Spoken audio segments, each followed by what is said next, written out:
கிறிஸ்துவுக்குள் அன்பான கர்த்தருடைய பிள்ளைகளே, உங்கள் யாவரையும் ஆண்டவராகிய இயேசு கிறிஸ்துவின் ஈடு இணையற்ற பரிசுத்த நாமத்தினால் ஆசீர்வதிக்கின்றேன், வாழ்த்துகின்றேன். கர்த்தர்தாமே இந்த நாளில் நீங்கள் எதிர்பார்க்கிற நன்மைகள் யாவையும் வாரத்திலிருந்து உங்களுக்கு அருளச் செய்து நீங்கள் இம்மையில் சுகித்திருக்கவும் மறுமையில் நிலைவாழ்வை சுதந்திரித்துக் கொள்ள அனுகிரகம் செய்வாராக.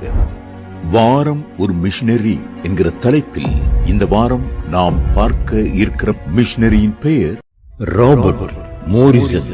பிறப்பு 5/1/1782, இறப்பு 1/8/1834. நாடு இங்கிலாந்து, தரிசன பூமி சீனா. 19வது நூற்றாண்டின் முதல் பாதியிலே சீன தேசத்திற்கு மிஷனரியாக சென்றவர் ராபர்ட் மோரிசன்.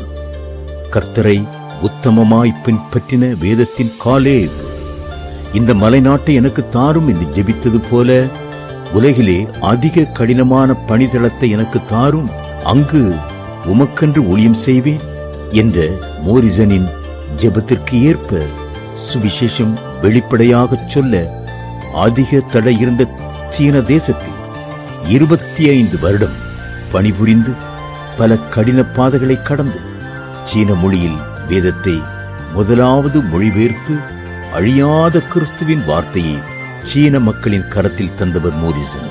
1782ஆம் ஆண்டு இங்கிலாந்து தேசத்தில் பிறந்த மோரிசன் 8 பிள்ளைகளில் கடைசி மகனானவர்.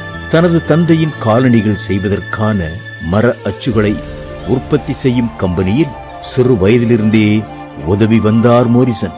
தேவ பக்தியுள்ள அவரது தந்தையின் மூலம் தனது ஓய்வு நேரத்தை வேதத்தை கற்பதில் செலவிட்டார். விளையாடுவதற்கு சிறிது நேரமே ஒதுக்கிவிட்டு தனது சபை போதகரிடம் கிறிஸ்துவை குறித்தும் வேத பாடங்களை ஆராய்ந்து அறியவும் நேரம் செலவழித்தார். தனது 15ஆம் வயதில் உண்மையான மனமாற்றம் அடைந்து கிறிஸ்துவுக்குள் அனுதினமும் வளர ஆரம்பித்தார். சில மிஷனரி ஸ்தாபனங்களின் மாத பத்திரிகைகளை வாங்கி வாசிக்கும் போது இயேசுவை பற்றி அறியப்படாத வெளிநாட்டவர்களுக்கு சுவிசேஷம் சொல்ல வேண்டும் என்ற வாஞ்சை அவருக்கு ஏற்பட்டது. தானும் ஒரு மிஷனரியாக செல்ல வேண்டும் என்ற பாரம் அனுதினமும் அவரை உந்தித்தள்ள தனது தரிசனத்தை குடும்பத்தினரிடமும் பகிர்ந்து கொண்டார். ஆனால் அவரது தாயாரோ தான் உயிருடன் இருக்கும் வரை வெளிநாட்டிற்கு எங்கும் மோரிசன் போகக்கூடாது என்பதில் அதிக உறுதியுடன் இருந்தார். தேவனுடைய வேலைக்காக காத்துக்கொண்டு ஜெபித்துக் கொண்டே இருந்தார் மோரிசன். அவரது 20வது வயதில் அவரது தாய் அதிக சுகவீனப்பட்டு மரிக்கும் தருவாயில் இருந்ததால் தாயை அன்புடன் கவனித்து அவரது கடைசி நாட்களில் கூட இருக்க கிடைத்த வாய்ப்பை நினைத்து தேவனை துதித்தார். 1802ஆம் ஆண்டு அவரது தாயார் மரித்து போனார். தாயின் மரணத்திற்கு பிறகு இங்கிலாந்து சென்று 2 வருடம் மிஷனரி பயிற்சி பெற்றார். லண்டன் மிஷனரி சங்கத்திற்கு விண்ணப்பித்த போது இவரை தங்களது மிஷனரியாக ஏற்றுக்கொண்டனர். அதிக சந்தோஷம் அடைந்த மோரிசன் தனது குடும்பத்தினருக்கு இதை அறிவித்த போது, இங்கிலாந்து தேசத்திலேயே ஊழியத்திற்கான அதிக வாய்ப்புகள் இருக்கும் போது அந்நிய தேசத்தில் போய் உன் வாலிப வாழ்வை ஏன் வீணாக்க வேண்டும் என்று சோர்வடையச் செய்தனர். எனினும் தனது ஊழிய அழைப்பில் மோரிசன் உறுதியாய் நின்றார். சீன தேசத்தை குறித்து பாரத்தை பெற்ற மோரிசன் அதற்காக ஜெபித்துக் கொண்டிருந்த போது லண்டன் பட்டணத்திலேயே சீன மொழியை கற்க ஒரு வாய்ப்பை ஆண்டவர் தந்தார். லண்டன் மிஷனரி ஸ்தாபனமும் இவருடன் சீனா செல்ல ஏற்ற சக ஊழியர் கிடைக்கும் வரை காத்திருக்க சொன்னது. 1807ஆம் ஆண்டு வரை சரியான சக ஊழியர் கிடைக்காது போனதால் இவரை தனியாகவே சீன தேசத்திற்கு அனுப்ப தீர்மானம் எடுக்கப்பட்டது. கிழக்கிந்திய கம்பெனி இவரை கப்பலில் பயணம் செய்யவும் சீன தேசத்தில் குடியேறவும் அனுமதி தர மறுத்தது. எனவே முதலில் அமெரிக்க தேசம் சென்று அங்குள்ள மாநில செயலாளரான ஜேம்ஸ் மேடிசனிடம் ஒரு அறிமுக கடிதம் பெற்றுக்கொண்டு அமெரிக்க கப்பலில் சீன தேசத்திற்கு புறப்பட்டார். 7 மாத பிரயாணத்திற்கு பிறகு 1807ஆம் ஆண்டு செப்டம்பர் மாதம் சீனாவில் உள்ள கேன்டன் இந்த பகுதிக்கு வந்து சேர்ந்தார். கேன்டனில் இருந்த அமெரிக்க கவுன்சில் இவரை ஏற்றுக்கொண்டது. ஆனால் கிழக்கு இந்திய கம்பெனியினர் இவரை சந்தேகத்தோடு கண்காணிக்க ஆரம்பித்தனர். ஏனெனில் அந்நாட்களில் கிழக்கிந்திய கம்பெனியர் சுவிசேஷம் சொல்வதற்கு முற்றிலும் தடை செய்து வியாபாரத்தில் மட்டும் கவனத்தை செலுத்தினர்.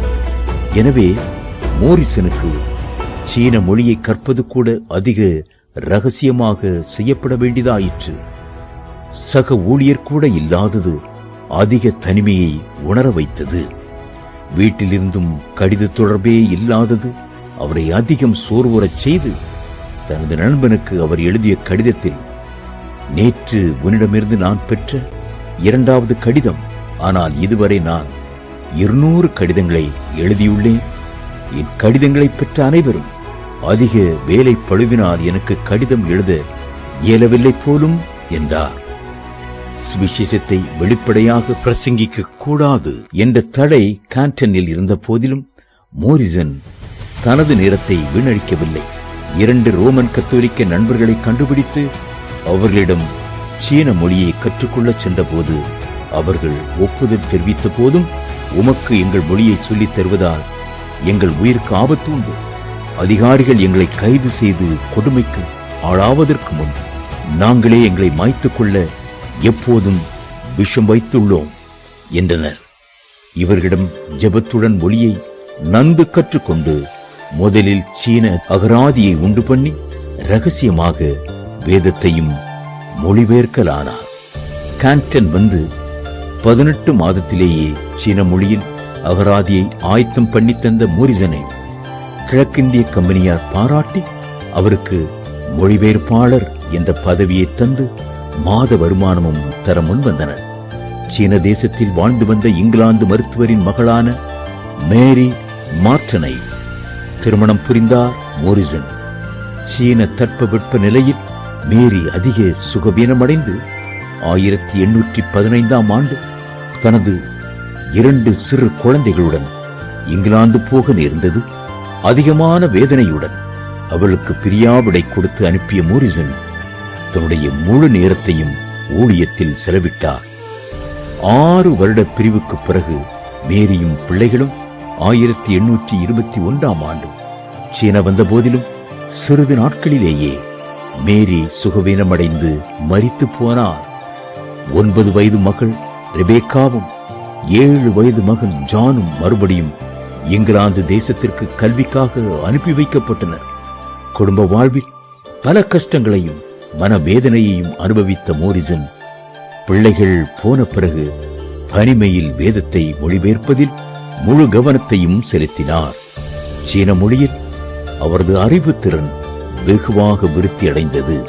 சுவிசேஷத்திற்கு சீனாவில் முதல் மிஷனரியாக இவர் கருதப்பட்டாலும் பகிரங்கமாக சுவிசேஷம் சொல்ல முடியவில்லை. ஊழியத்தின் முதல் விசுவாசி பட்டம் ஊழியம் ஆரம்பிக்கப்பட்டு 7வது வருடமே கிடைத்தது. மனித நடமாட்டம் இல்லாத இடத்தில் சீன அதிகாரிகள் மற்றும் பிரிட்டிஷ் அதிகாரிகளின் கவனத்தில் இல்லாத பகுதியில் அவளுக்கு ஞானஸ்தானம் கொடுக்கப்பட்டது.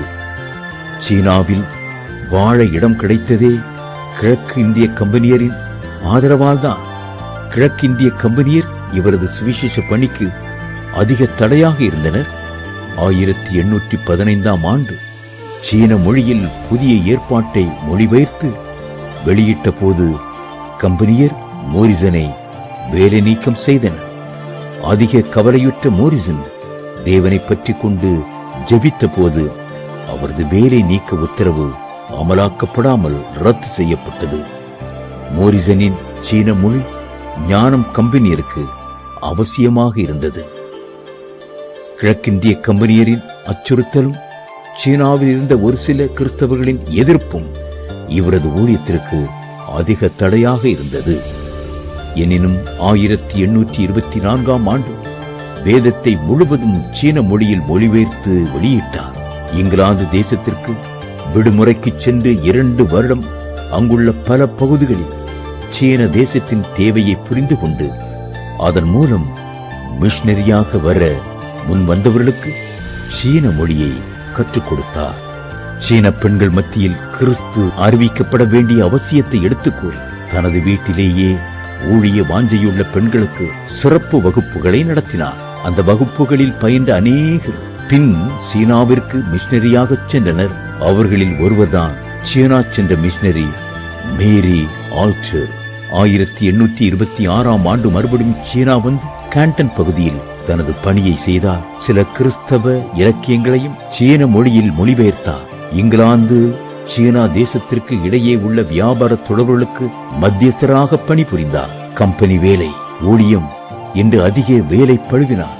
பலன் இழந்து சுகவீனப்பட்டு 1834 ஆண்டு மரித்தும் போனார். இவரது மரணத்திற்கு பிறகு சில நாட்களிலேயே கிழக்கிந்திய கம்பெனியாரும் சின்ன அரசியல் நிலைமையினால் சீனாவை விட்டு வெளியேற வேண்டிய நிலை ஏற்பட்டது. சீனாவில் 25 வருடம் கடினமாக பணி செய்து சிலரை மட்டுமே கிறிஸ்துவுக்குள் வழிநடத்த முடிந்த போதிலும் வேதத்தை சீன மொழியில் மொழிபெயர்த்து அழியா பணி செய்தார் மோரிசன். கடினமான பணித்தளத்திலும் ஆண்டவருக்காக சாதனை புரிய நம்மில் எத்தனை பேர் ஆயத்தம்?